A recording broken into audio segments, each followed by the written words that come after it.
What's going on YouTube? Baltmatrix here, and today we are taking a look at MP-28 Hot Rodimus from Takara's Masterpiece line.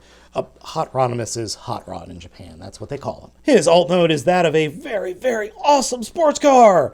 If you've ever seen the original Transformers 1986 movie, this is spot on to that alt mode. Just very, very cool. I always wanted this car in real life, even though it is super impractical and probably massive, considering that it's only a two-seater. But I think in the movie at one point he showed that he could seat 5. Anyway, I just love this alt mode. I think it works really well. A little odd that there are slight discolorations or different colors of the maroon red. So we've got this weird discoloration here and these spots up here.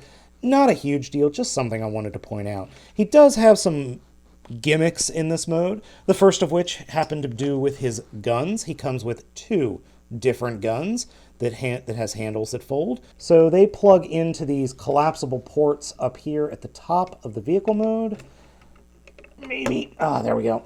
So they can fit right up there so he could shoot as he drives. The other thing that they could do is they could be mounted right underneath the engine, which flips up to reveal a little hole to plug in one of the guns.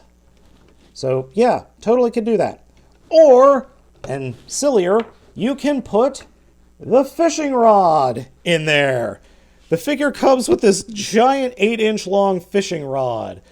He used that in the movie when he first showed up. So yeah, he could totally put the fishing rod up there. I don't know what he's fishing for, but it's probably something that's pretty big, like a blue whale or something.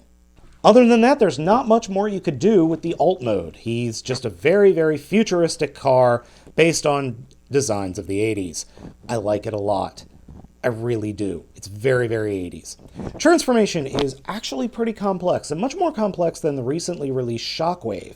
To start off with, we'll come to the sides and push the side exhausts down. Those will form the arms. Then we come to the other side or area behind the wheels and actually unpeg them and just kind of split them off from the rest of the vehicle mode. And then we can grab the entire front of the vehicle mode, and once we push this orange piece up as far as it'll go, this entire vehicle mode section will fold down like this. And then it will snap into place in this little spot right here. So fold that down and just kind of get that snapped into place. I'm not going to lie, this part of the transformation, the figure feels super, super fragile. Next up with the transformation, we are going to take the front section here, open it up, and then swing the head all the way around like that. Meanwhile, taking the engine and making sure that that's flipped as far up under that orange section as it can go. And then we can close this section off like that. Then we reach around to the back and unfold the arms. Then we can take the front sections here where the headlights are and fold the sides in underneath what will be the armpits. So just fold them in, take the arms and flip them around. Then with the wheel pointing out and the underside of the car mode, grab the arm section, the top arm section, and fold it over the vehicle mode's tire. So we'll do that for both sides. Then straighten out the lower forearms, open up the inner forearms, and flip out the fists. Now, with that part of the transformation complete, you might be thinking, well, where do we put the arms? How do the arms go? And this is actually kind of funny because the directions have you fold down these orange bits now when you really, really, really shouldn't. And it also tells you or hints that you're supposed to fold these sections in somewhere, but you're not supposed to, at least not yet. So we'll come to the back of the vehicle mode, and this whole section will flip up and actually peg into the area behind the head. So that will peg in there, but you can't really do that yet because there's too much stuff going on back here.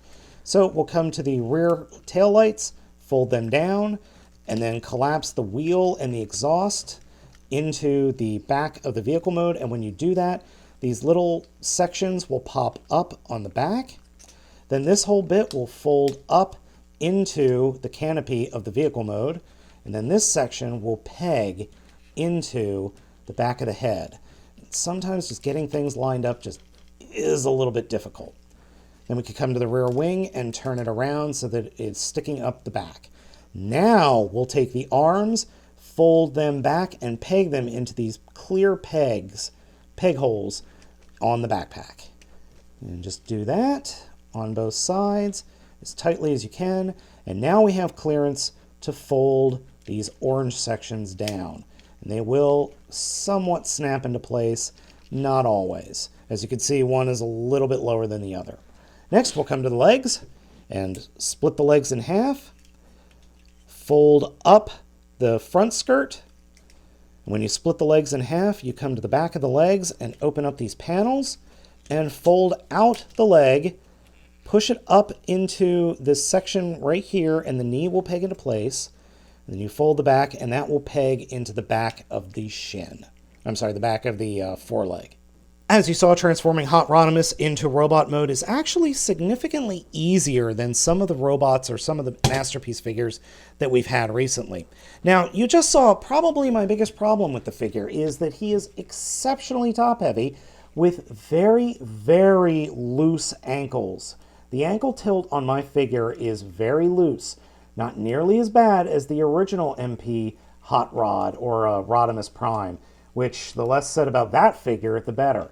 There are some issues with this guy, as you just saw, very top-heavy. He also has an incredibly ugly backpack.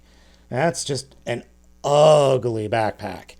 And he's a little bit too square for my taste in the front. But other than those issues, which aren't minor, I think this figure's actually pretty good. He looks very cool holding both of his guns. I actually really like the design of the guns. They work well for this figure. Attaching his saw blade is very simple. Just transform the hand back into the forearm, close the lid there, and attach the blade or the saw. And the saw spins freely on a little, I guess, like little piece of metal there, and looks really good. I like it a lot, though it does kind of look like a pizza cutter. Rodimus does have a gimmick built into his head. Simply lift the top of his crown open, and you could flip down a little visor. It is actually very difficult to do, simply because it's screwed in so tightly. So he can scan that shuttle when it flies over. And last but not least, my favorite accessory being the fishing rod. This is hysterical. I love it. I'm really glad that they added it in here. It's just so silly, but it's perfect. And I forgot to mention that he could totally store the Matrix of Leadership in his belly. Yes, it is a very weird design decision based on the original G1 show that it's in practically his stomach, but oh well, it was the 80s. What can I say? At the end of the day, I think Hot Rodimus is a fantastic addition to the Masterpiece line. I like this figure a lot more than I do Shockwave. And that might just be because he's another Carbot.